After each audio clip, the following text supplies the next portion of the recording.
నమస్తే. రాష్ట్రంలో బీసీలకి 42% రిజర్వేషన్లు ఇస్తా ఉన్నాం అని చెప్పి కాంగ్రెస్ పార్టీ ఒక పక్కన అసెంబ్లీలో తీర్మానం చేసింది. మరో పక్కన ఇప్పుడు ప్రత్యేకమైనటువంటి ఆర్డినెన్స్ని తీసుకొని వచ్చి బీసీల పట్ల మాకే చిత్తశుద్ధి ఉంది అన్నటువంటి నిరూపించుకునేటువంటి ప్రయత్నం చేస్తూ ఉంది. కానీ కాంగ్రెస్ పార్టీ కంటే ముందే కల్వకుంట్ల కవిత చేసినటువంటి సంబరాలు, మరో పక్కన కల్వకుంట్ల కవిత చేసినటువంటి సంబరాల పట్ల కాంగ్రెస్ పార్టీ నుండి బహిష్కరణకు గురైనటువంటి ఎమ్మెల్సీ తీన్మార్ మల్లన్న వ్యాఖ్యలు. సో వీటన్నిటి పట్ల మాట్లాడేటువంటి ప్రయత్నం చేద్దాం. మనతో పాటు కాంగ్రెస్ పార్టీ సీనియర్ నాయకులు ట్రైకార్ చైర్మన్ బెలై నాయక్ గారితో. అన్న నమస్తే. సో మీ పార్టీ నుంచి ఇటీవల సస్పెండ్ అయ్యి మీ పార్టీ బీఫామ్ పైన గెలిచినటువంటి తీన్మార్ మల్లన్న కంచం పొత్తు లేదు, నీకు మంచం పొత్తు ఏమి లేదు, నువ్వు ఎట్లా సంబరాలు చేసుకుంటూ ఉన్నటువంటి ఆ వ్యాఖ్యలు ఆయన చేయడం జరిగింది కల్వకుంట్ల కవిత పైన. సో ఆ వ్యాఖ్యలని మీరు ఏ విధంగా చూస్తారు సార్? కల్వకుంట్ల కవిత ఏజెండా అని మనకు, లేకుంటే మన్నాళ్ళ ఇష్యూ ఏమన్నా ఏజెండా అన్న? కాంగ్రెస్ పార్టీ ఏం హామీలు ఇచ్చింది, ఆ హామీలను అమలు చేయడం మా ప్రభుత్వం బాధ్యత. ఇప్పుడు కాంగ్రెస్ పార్టీ కామారెడ్డిలో మీటింగ్ పెట్టి ఎన్నికల కంటే ముందు అధికారంలోకి వస్తే ఎస్టీలకు ఏం చేస్తాం, ఎస్సీలకు ఏం చేస్తాం, బీసీలకు ఏం చేస్తాం, మహిళలకు ఏం చేస్తాం, విద్యార్థులకు ఏం చేస్తాం, నిరుద్యోగులకు ఏం చేస్తాం అనేది ఎన్నికల ప్రణాళికలో భాగంగా స్పష్టమైనటువంటి హామీలను మేము ప్రజలకు ఇచ్చినాం. ఇవాళ ప్రభుత్వం వచ్చి సంవత్సరం దాటిన తర్వాత సంవత్సరం అవుతున్నటువంటి క్రమంలో ఒక్కొక్క హామీ ఉన్న ఆర్థిక పరిస్థితిని అంచనా వేసుకొని అమలు చేసుకుంటా ముందుకు పోతున్నటువంటి పరిస్థితి ఉంది. అదే రోజు బీసీలకు 42% ఇస్తామనేటటువంటి వాగ్దానాన్ని ప్రజలకు ఇచ్చిండ్రు, ప్రజలు నమ్మిండ్రు, మాకు ఓట్లు వేసిండ్రు, అధికారం ఇచ్చిండ్రు. అందుకనే ప్రజలకు ఇచ్చినటువంటి మాట నిలబెట్టుకోవడం మా బాధ్యత అనుకున్నాం. అందుకనే ఇమీడియట్గా చట్టం తీసుకురావడం కోసం, ఎందుకంటే స్థానిక సంస్థల ఎన్నికలు 42% రిజర్వేషన్లు బీసీలకు పెంచినాకనే ఎన్నికలు జరిపి వాళ్ళకు వాటా వాళ్ళకి ఇవ్వాలనేది మా నాయకుడు రాహుల్ గాంధీ గారి నిర్ణయం. దాన్ని మా సీఎం గారు ఇక్కడ రేవంత్ రెడ్డి గారు ఆయన అగ్రకులంలో పుట్టిన బీసీలకు ఇచ్చినటువంటి మాటను పార్టీ నిర్మాణానికి, పార్టీ సూత్రాలకు కట్టుబడి అమలు చేస్తున్నటువంటి పరిస్థితి మనం చూస్తాం. ఒక దిక్కు పిసిసి అధ్యక్షులు మహేష్ కుమార్ గౌడ్ గారు నిరంతరం దాన్ని పర్యవేక్షించుకుంటూ పోతున్నటువంటి పరిస్థితి. క్యాబినెట్ సబ్ కమిటీ వేసి పొన్నం ప్రభాకర్ గారు దానికి నాయకత్వం వహించి బీసీ రిజర్వేషన్లను ముందుకు తీసుకెళ్లడం కోసం ప్రయత్నం చేస్తున్నటువంటి స్థితి. అది ఇస్తున్నటువంటి క్రమంలో రకరకాల వ్యక్తులు మేమే తెచ్చినాము, మేమే మాట్లాడినామని చెప్పి క్లెయిమ్ చేసుకునే ప్రతి ఒక్కరు చేస్తూ ఉన్నటువంటి పరిస్థితి ఉంది. కానీ ప్రజలకు తెలుసు కదా ఏం జరుగుతుంది, ఎవరు పనిచేస్తున్నారు. నువ్వు కవిత గారు నిజంగానే చిత్తశుద్ధి ఉంది అనుకుందాం బీసీల పట్ల. ఎందుకు 10 సంవత్సరాలు అధికారంలో ఉన్నప్పుడు బీసీలకు 42% ఇవ్వాలనే సోయి బీఆర్ఎస్ పార్టీకి రాలేదు? పోనీ వాళ్ళ నాన్నతోని కొట్లాడి బీసీకి ఇవ్వాలి డాడీ అని చెప్పి ఇప్పించలేదు. పోనీ తను నిజంగానే చిత్తశుద్ధి బీసీల పట్ల ఉన్నదనుకో, నాకు కాదు ఎమ్మెల్సీ బీసీలకు ఇవ్వాలి, వాళ్ళ వాటా వస్తలేదు అనేటటువంటి మాటను బీసీలకు ఇప్పించే ప్రయత్నం చేశారు. చెయ్యరు వాళ్ళు. ఇవాళ రాజకీయాలకు అధికారం కోల్పోయిన తర్వాత, వాళ్ళ ఐడెంటిటీ క్రైసిస్ పడ్డ తర్వాత సమాజంలో గౌరవాన్ని పొందడం కోసం ఇవాళ మేమే కొట్లాడుతున్నాం, మేమే మాట్లాడుతున్నాం అనే మాట మాట్లాడుతున్నటువంటి పరిస్థితి ఉంది. నిజంగా సామాజిక న్యాయం పట్ల చిత్తశుద్ధి ఉంటే, అమలు చేసేటటువంటి పద్ధతుల్లో వాళ్ళకి చిత్తశుద్ధి ఉంటే, అధికారం ఉన్నప్పుడు ఇచ్చే ప్లేస్లో మనం ఉన్నప్పుడు ఎట్లా బిహేవ్ చేస్తాం అనేది ఇంపార్టెంట్. అధికారంలో ఉన్నప్పుడు టీఆర్ఎస్ కానీ, బీజేపీ కానీ, ఆ పార్టీల నాయకత్వం కానీ బీసీలకు ఏమి ఇచ్చిరు అనేటటువంటిది బీసీ జనాలకు తెలుసు. నిజంగానే బీసీల వాటా బీసీలకు అప్పుడే ఇచ్చేసి ఉంటే ఇవాళ కాంగ్రెస్ ఇవ్వాల్సినటువంటి అవసరం లేదే. కాబట్టి కాంగ్రెస్ పార్టీ ఇవాళ బీసీల కోసం, ఎస్సీల కోసం, ఎస్టీల కోసం, పేదల కోసం, ఈ దేశంలో ఉన్న స్వంటి సర్వజనుల కోసం రాజ్యాంగబద్ధమైనటువంటి సామాజిక న్యాయాన్ని, స్వేచ్ఛను, సమానత్వాన్ని, సౌభ్రవతత్వం పునాదిగా ఇచ్చేటటువంటి ప్రయత్నం ఒక రాజ్యాంగాన్ని తీసుకొచ్చిన పార్టీగా బాధ్యతాయుతంగా చేస్తున్నటువంటి స్థితి ఉంది. ఇక మనలో మాట్లాడినటువంటి మాటలు, దానికి కవిత గారు వ్యవహరిస్తున్నటువంటి తీరు, ఇదంతా కూడా న్యూసెన్స్ క్రియేట్ చేసేటటువంటి పద్ధతి తప్ప ఇంకోటి కాదు. అంటే ఆయన మాటలు తప్పుగా మీరు ఏమైనా చూడగలుగుతారు? ఎందుకంటే గ్రామీణ స్థాయి నుంచి వచ్చినటువంటి వ్యక్తిగా ఆయన ఉద్దేశపూర్వకంగా అన్నటువంటి మాటలుగా కనబడ్డాయి. సో దాంట్లో మంచం పొత్త, మాతో కంచం పొత్త. సో బీసీలు చాలా మంది ఉన్నారు కొట్లాడడానికి. సో బీసీలో చేసేటువంటి ఉద్యమంలో ఇప్పుడు పాల్గొని నా వల్లనే వచ్చిందని చెప్పేసి కుంకుమలు పెట్టుకోవడం, బొట్లు పెట్టుకొని సంబరాలు చేసుకోవడం, మాతో ఏముంది, మీరు ఎలమ వాళ్ళు, మేము బీసీలో కొట్లాడడానికి ఇంకా చాలా మంది ఉన్నాం కదా, మాతో ఏ పొత్తుంది, కంచం పొత్తుందా, మంచం పొత్తుందా అన్నటువంటి వ్యాఖ్యలు చేసింది కదా. అంటే బీసీ కులాలకు, ఎస్సీ ఎస్టీ కులాలకు బీసీ కులాలకు బీసీలో ఉన్నటువంటి 150 కులాలకు 112 కులాల విషయాలు గుర్తించినటువంటి కులాలకు కంచం పొత్తు మంచం పొత్తు ఉండదు. కంచం పొత్తు మంచం పొత్తు అంటే ఏంది? సహపంక్తి భోజనము, పెళ్లి చేసుకోవడం, ఎక్సోగామి ఎండోగామి సిస్టమ్ అంటాడు బాబాసాహెబ్ అంబేద్కర్ దాన్ని. ఓకే, ఇది లేదు ఈ దేశంలో. ఒక కులానికి ఇంకో కులానికి మధ్యన కంచం పొత్తు మంచం పొత్తు అనేదే ఉండదు. ఇవాళ నిజంగానే ఈ కుల వ్యవస్థే కదా, ఈ బ్రాహ్మణీయ కుల వ్యవస్థ, ఈ మనధర్మ కుల వ్యవస్థే కదా ఈ దేశంలో వేల సంవత్సరాలుగా అధికారానికి విద్యకు దూరం చేసింది. ఇవాళ మల్లన్న మాట్లాడుతున్నది అదే విషయం మాట్లాడి ఉంటాడు. మీరు చెప్పే సామెత చెప్పుంటే తెలంగాణలో ఈజీగా అర్థం కావడం కోసం కంచం పొత్తు మంచం పొత్తు అంటారు. ఇది ఇక్కడ ఉన్నటువంటి ఒక నానుడి. కాబట్టి కంచం పొత్తు మంచం పొత్తు ఇవాళ వెలమలకు బీసీలకు ఏం లేదే. వెలమలకు అగ్రకులాల్లో ఉన్న ఇంకో కులానికి కూడా లేదు. రెడ్లకు వెలమలకు కూడా ఉండదు. ఓకే, వెలమలకు రెడ్లకే కాదు, బ్రాహ్మణులకు వైశ్యులకు కూడా ఉండదు.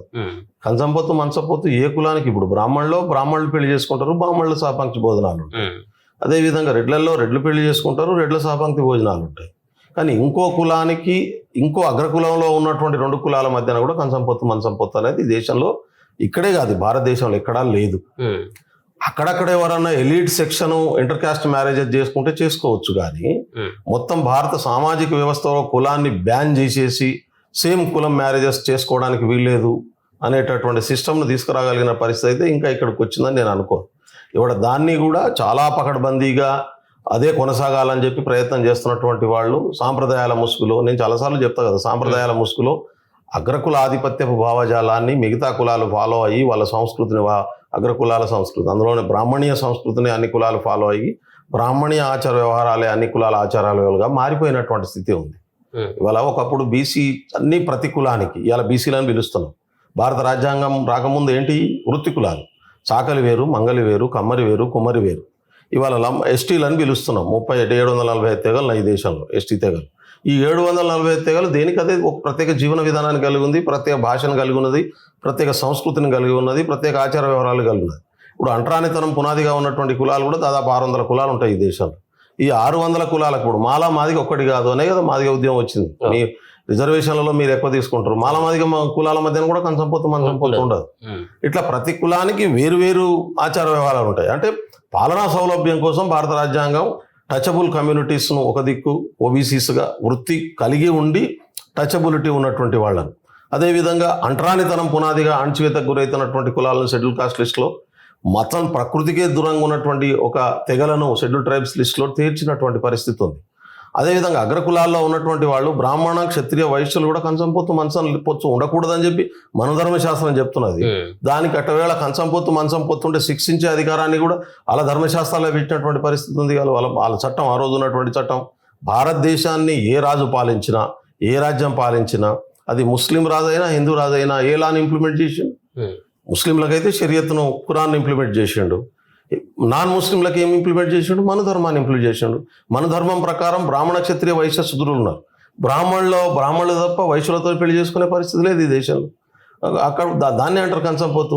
వాళ్ళ రక్తం మెళిదమయ్యే పరిస్థితి ఉంది. బ్రాహ్మణ సీని క్షత్రియుడు ప్రేమించినా పెళ్లి చేసుకోవడానికి వీల్లేదు, వాళ్ళని చంపేయాలనేటటువంటి పద్ధతిలో ఉన్నది. అదే బ్రాహ్మణ క్షత్రియ స్త్రీని బ్రాహ్మణుడు పెళ్లి చేసుకుంటే చేసుకోవచ్చు అనే పద్ధతిలో పెట్టు. కొన్ని వైశ్య స్త్రీని కానీ వైశ్య పురుషునితో సంబంధాలు పెట్టుకునే పరిస్థితి ఉందా ఈ దేశంలో? అంటే అదొక రాజ్యాంగంగా ఈ దేశంలో వేల సంవత్సరాలుగా, వందల సంవత్సరాలుగా అమలై ఈ కింది కులాలను అణచేసినటువంటి స్థితి ఉంది. కాబట్టి ఇవాళ భారత రాజ్యాంగం వచ్చి అన్ని ఈ దేశంలో పుట్టిన ప్రతి బిడ్డ సమానం అనేటటువంటి స్వేచ్ఛ, సమానత్వం, సౌభరాతత్వం, సమన్యాయం పునాదిగా ఏర్పడ్డటువంటి రాజ్యాంగంలోనే ఈ దేశంలో పౌరులు ఒక గుర్తింపు, గౌరవం, సమానత్వం వచ్చింది. ఇది 75 సంవత్సరాలుగా అమలవుతున్నటువంటి స్థితి. ఈ మాటతో ఆమెకు అంత మనసుకి గాయపడేలాగా, బాధపడేలాగా ఆమెకు అనిపించి ఆ ఆఫీస్ పైన, క్యూనిస్ ఆఫీస్ పైన, ఆయన కార్యాలయం పైకి పోయి ఆ దాడి చేయడాన్ని ఎట్లా చూస్తారు సార్? ఈ మనసుకి అంత పెద్ద బాధ పెట్టేటువంటి అంశమేనా ఆ మాట్లాడినటువంటి మాట? అంటే ఇప్పుడు ఒకవేళ ఆయన మాట్లాడింది నీకే అన్నాడని నీకు అనిపించి, నీకు తప్పు అనిపించింది అనుకో, ఇక్కడ చట్ట ప్రకారం చర్య తీసుకోవచ్చు కదా, దాడి చేయడం అవసరం. ఇప్పుడు మల్లన్న మాట్లాడింది తప్పు, మల్లయ్య గారు ఏదైతే టీవీ ఛానల్లో దేంట్లో నేను చూడలేదు, అది ఏం మాట్లాడాడు మీరు చెప్పింది కనుక కరెక్ట్ అయితే ఆయన మాట్లాడింది తప్ప అనుకుంటే చట్ట ప్రకారం చర్య తీసుకోవచ్చు. పోలీస్ కేసు పెట్టండి, అరెస్ట్ చేయించండి. శిక్ష విధించేటటువంటి అధికారం ఇక్కడ కోర్టులకు ఉంది, వ్యక్తులకు లేదు. నువ్వు కూడా శిక్ష విధించడానికి లేదు, నేను కూడా శిక్ష విధించడానికి లేదు. దౌర్జన్యం చేయడం అంటే గుండాయిజం అవుతుంది. ఈ గుండాయిజపు నేచర్ ఎందుకు వస్తుంది ప్రతి దగ్గర? దౌర్జన్యం చేయాలి అనేటటువంటి ఆలోచన ఎందుకు వస్తుంది? దాడులు చేయాలనేటటువంటి ఆలోచన ఎందుకు వస్తుంది? అంటే దాడులు దౌర్జన్యం అనేది అగ్రకుల అహంకారం, అది ఆధిపత్య భావజాలం, అది మాకు ఎదురు చెప్పకూడదు అనేటటువంటి భావజాలం, మాకు మాట్లాడడానికి వీల్లేదనేటటువంటి భావజాలం.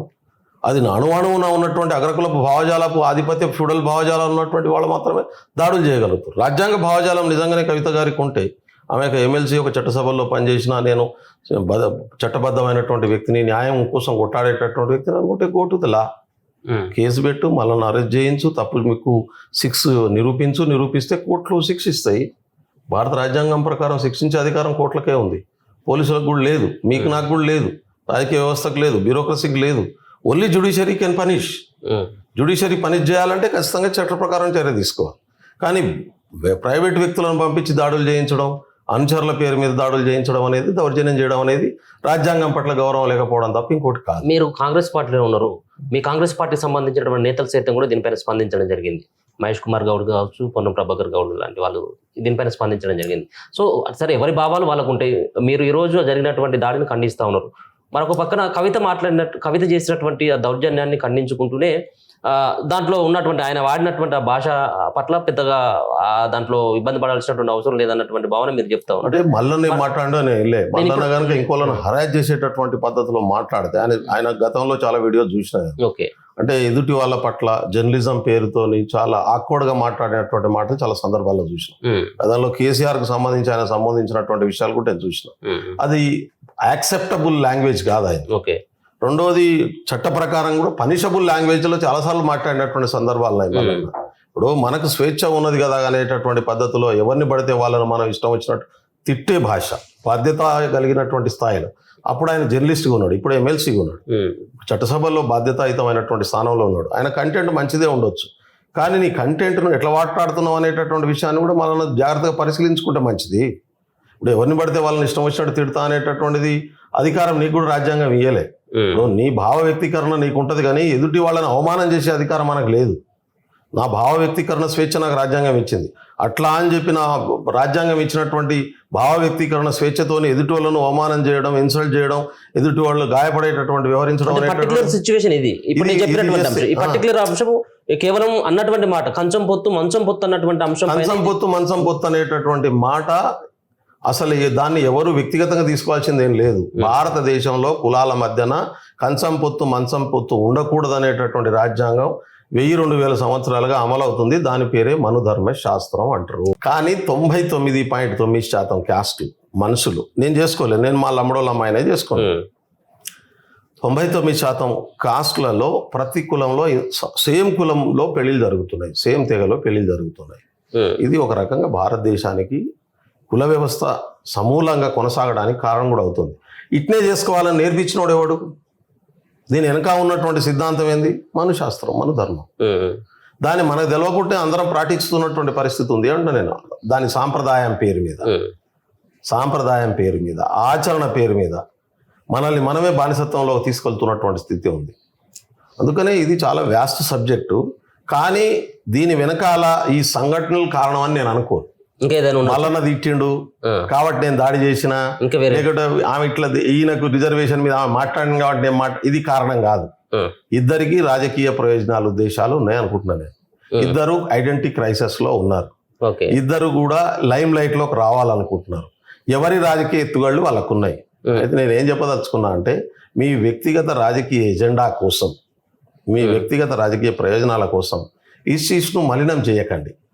ఊర్లలో సామెత ఉంటుంది, ఊర్లో పెళ్లికి కుక్కలు ఆడావిడి అన్నట్టు. చెప్పకూడదు ఈ మాట, కానీ చెప్తున్నాను. ఇప్పుడు మళ్ళీ మీరు కూడా కాంట్రవర్సీ ఏమో కానీ ఊర్లో ఏదో మా ఇంటి కూడా పెళ్లి అయితే కుక్కలు ఆడావిడి చేస్తుంటాయి బయట. ఓకే, అరే కాంగ్రెస్ పార్టీ ప్రభుత్వం ఈడ బీసీలకు రిజర్వేషన్లు ఇస్తే మీ హడావిడి ఏందో నాకు అర్థం కాదు. బీసీలకు రిజర్వేషన్లు కావాలని కవిత నిరాహారదీక్ష చేసిండా, మల్లన్న నిరాహారదీక్ష చేసిండా అని అడుగుతా ఉన్నాం. బీసీలకు 42% రాజ్యాధికారం కావాలని మల్లన్న అడుగుతాడు. సరే, ఆయనకు హక్కు ఉన్నది, ఆయనకే కాదు కవిత కూడా హక్కు ఉన్నది రాజ్యాధికారం కావాలని చెప్పి. మళ్ళీ ఈ 50 సంవత్సరాల దాకా ఎలమూలకు ఒక్క పోస్ట్ ఇవ్వడానికి వీల్లేదు అని చెప్పి తీర్మానం చేయమని కవిత గారిని నేను అడుగుతా ఉన్నాను. మొత్తం ముఖ్యమంత్రి నుంచి మొదలు పెడితే అన్ని పోస్టులు బీసీలకు వేయాలి, ఏ రాజకీయ పార్టీ అన్నా అని చెప్పి చేయమని చెప్దాం. ముందు నీ ఎమ్మెల్సీకి రాజీనామా చేసి నువ్వు అక్కడి నుంచి పెట్టు ఒక బీసీని గెలిపి.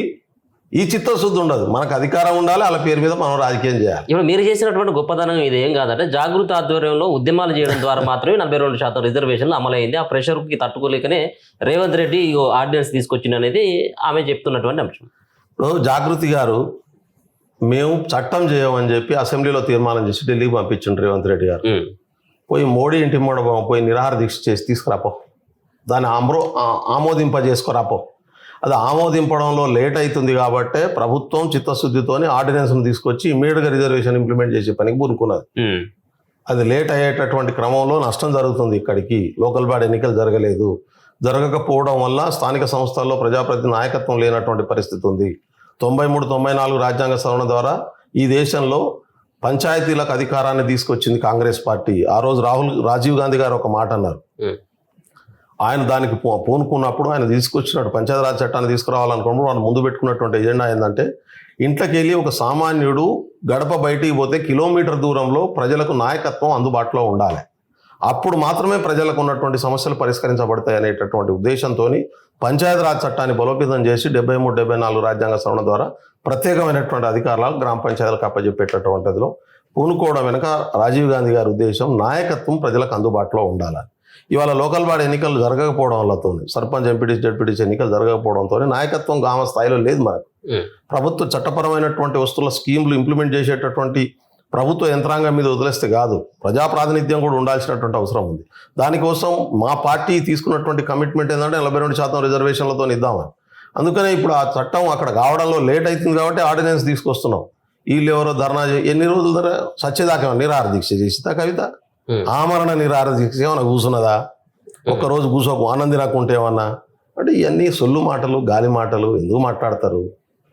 ఎవరిలో పుట్టినటువంటి బిడ్డను ఎత్తుకొని మేము పుట్టించినామని చెప్పి ఎత్తుకొని ముద్దాడేటటువంటి సంస్కృతి ఏంది ఇది?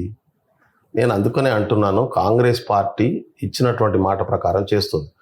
మీరు చెప్పుకోండి మేమే చేసినామని. మేము నాన్న ఎందుకు చెప్పుకుంటారని మేమే అంటలేము. కవిత గారిని అనట్లేదు, మల్లన్న గారిని అనట్లేదు. నేను ఏమంటున్నా అంటే బీసీలకు చాలా సమస్యలు ఉన్నాయి. తీయండి, బయటికి తీయండి, వాటి కోసం నిలబెడండి. ఒక్కరోజు, ఒక వారం రోజులు ఆమరణ చేయమని అడుగుతున్నాయి వాళ్ళ. సరే, ఎంత జరుగుతున్నప్పుడు కూడా ఇప్పుడు ఇప్పటివరకు అయితే అఫీషియల్గా ఆమె బీఆర్ఎస్ పార్టీలో కొనసాగుతూ ఉంది. ఈ అంశం పట్ల కనీసం కేటీఆర్ స్పందించలేదు, హరీష్ రావు స్పందించలేదు. ఇంత దాడులు, ఇంత కేసులు, ఒక రకంగా దీనిపైన డిస్కషన్ అవుతున్నటువంటి సందర్భంలో ఎవరు కూడా కవితకు సపోర్ట్ చేసినట్టుగా కనబడట్లేదు, ఎవరు కూడా ఆమెను సమర్థించినట్టుగా కనబడట్లేదు కుటుంబ సభ్యులే. సో ఏంటి ఇది? ఒక ఫ్యామిలీ ప్లానింగ్ అనుకోవచ్చా ఇది? లేకపోతే అంటే కవితను ఒంటరిగా వదిలిపెడదాం తీ అన్నటువంటి ఉద్దేశంతో ఉండొచ్చు. నాకేం తెలియదు బ్రదర్. వాళ్ళ అంతర్గతంగా ఏ వైరుధ్యాలు ఉన్నాయో, ఏ సమస్యలు ఉన్నాయో వాళ్ళ కుటుంబంలో, ఏ ఆస్తుల పంచాయతీలు ఉన్నాయో, ఎవరు దయ్యాలు ఉన్నారో, ఎవరు దేవుళ్ళు ఉన్నారో, నాకు వాళ్ళ అంతర్గత వ్యవహారాల మీద నాకేం ఇంట్రెస్ట్ లేదు. అదేం ప్రజలకు ఉపయోగపడే ఎజెండా కాదు. ఇది కూడా పెద్ద హాట్ ఇష్యూ ఏం కాదు. మీరు దీన్ని పెద్ద మీడియా హాట్ ఇష్యూ అనుకుంటున్నది, కానీ ఇది తెలంగాణ ప్రజలకు సంబంధించినటువంటి వ్యవహారం కాదు. ప్రజలకు దీంతో వచ్చేది లేదు, పోయేది లేదు. అటు బీసీలకు ఏమో ఒరిగేది లేదు. వీళ్ళు ఏ పార్టీ పోరాటం చేసిరో ఇక్కడ బీసీలకు తెలుసు, ఈ తెలంగాణ సమాజానికి తెలుసు. కవిత చేసిన రంగులు చల్లుకున్నంత మాత్రాన ఆమె ఏ పార్టీ పోరాటం చేసిందో మనకు తెలుసు. రోజు లేచి మల్లన్న మాట్లాడే మాటలతో ఆయన ఏ పార్టీ పోరాటం చేసినో కూడా బీసీలకు తెలుసు. కాబట్టి ఐ డోంట్ థింక్ సో. మనం చేస్తున్నటువంటి పని ఏదైతున్నదో ఎప్పుడు రికార్డ్ అవుతుంది జనం మధ్యన. మన స్థాయిని బట్టి మనం చేసేటటువంటి పనిని, చిన్న కానీ పెద్ద కానీ మనం చేసే పని రికార్డ్ అవుతుంది. ఆ పనే గీట్రా అవుతుంది. నేను వ్యక్తిగతంగా ఎవరిని కామెంట్ చేయదలుచుకోలేదు, కానీ నేను చెప్పదలుచుకున్నది ఏంటంటే దేనికైనా పనే గీట్రా. ఇక్కడ పార్టీ చిత్తశుద్ధితో ఉన్నది, ప్రభుత్వం చిత్తశుద్ధితో ఉన్నది. ఇచ్చినటువంటి మాట ప్రకారం మేము మా పని మేము చేసుకుంటూ పోతా ఉన్నాం. గౌరవ ముఖ్యమంత్రి గారు ఎవరు చెప్పినా ఎవరు చెప్పకున్నా ఆయన మేము ఇచ్చినటువంటి ప్రతి హామీని ఆయన రికార్డులో పెట్టుకున్నాడు. ఒక్కొక్కటి చేసుకుంటూ పోతున్నారు. చాకల ఐలమ్మ పేరుతోనే ఒక యూనివర్సిటీ వస్తుందని ఊహించరా? ఎప్పుడన్నా ఊహించినావా? ఇవాళ ఒక మహిళా యూనివర్సిటీకి చాకల ఐలమ్మ పేరు వచ్చింది. గద్దర్ పేరు మీద సినీ అవార్డులు ప్రకటిస్తారని చెప్పి ఊహించినావా? ఊహించినావా? ఇవాళ గద్దర్ గారి పేరు మీద సినీ అవార్డుల ప్రకటన జరిగి అమలు చేస్తున్నటువంటి తీరు మనం చూస్తూ ఉన్నాం. అది కదా తెలంగాణ ఆత్మగౌరవం అంటే. తెలంగాణ ఆత్మగౌరవం అంటే ఏంది? తెలంగాణ సామాన్య ప్రజల సింబల్స్ను ఫోర్ఫ్రంట్లో పెట్టడం, అది మా ప్రభుత్వం చేస్తుంది. జయ జయ తెలంగాణ పాట తెలంగాణ వచ్చినాక 10 సంవత్సరాలు డస్ట్బిన్లో పడేసారు కదా. ఉద్యమాన్ని నడిపించినటువంటి పాటను ఇవాళ రేవంత్ రెడ్డి గారి నాయకత్వంలో పాటను రికార్డ్ చేసి ఇవాళ జాతికి అంకితం చేసి వాళ్ళ తెలంగాణ రాష్ట్ర గీతంగా ప్రకటించుకొని వాళ్ళ అంతటా మారుమోగుతున్నటువంటి పరిస్థితి మనం చూస్తాం. అది నడిచేటోని కాళ్ళకు దుమ్మంటుకుంటుంది. మేము పని చేసేటోళ్ళం, మాటలు చెప్పాం, పని చేసుకుంటూనే పోతాం. కాబట్టి దాని పేరు మీద మేం చేస్తూ వచ్చింది అని ఎవరన్నా అనుకుంటే అది జనం డిసైడ్ చేసుకుంటారు. సార్ ఒక వార్త నిర్ణయాల కొంత చెక్కలు కొడుతూ ఉన్నది ఆమె విషయంలోనే. మీ పార్టీలోకి ఆమె రావడానికి సిద్ధంగా ఉంది, ఢిల్లీ వేదికగా చర్చలు నడిచినాయి. దీనికి అంతా కూడా మీడియేటర్ రేవంత్ రెడ్డి రానున్నటువంటి రోజులు ఆమెకు మంత్రి పదవి అయినా ఇచ్చేనా కానీ కాంగ్రెస్ పార్టీ ఆమెను తీసుకోబోతుంది అన్నటువంటి వార్త వినబడతా ఉంది సార్. మా పార్టీలో మంత్రి పదవుల కోసమే ఇప్పటికే విపరీతమైన పోటీ నడుస్తుంది. ఇప్పుడు కవిత గారు రావడం వల్ల మాకు వచ్చే ఒరిగేది లేదు, పోయేది లేదు. ఒకవేళ వస్తానంటే మంత్రి పదవి లేకపోయినా ఆహ్వానిస్తారా? అది పార్టీ అధిష్టానం చూసుకుంటాను. ఇది మీకు ఇష్టమేనా? నాకేముంటది, నా ఇష్టాలతో ఏం సంబంధం ఉంటుంది దానికి. Party PCC president Mahesh Kumar Goud గారు ఉన్నారు, ఆయన చూసుకుంటారు. మా ఇన్ఛార్జ్ మీనాక్షి నటరాజన్ గారు ఉన్నారు. రేవంత్ రెడ్డి గారికి ఇక్కడ రాష్ట్ర ప్రభుత్వాన్ని నడిపించడానికే టైం లేదు.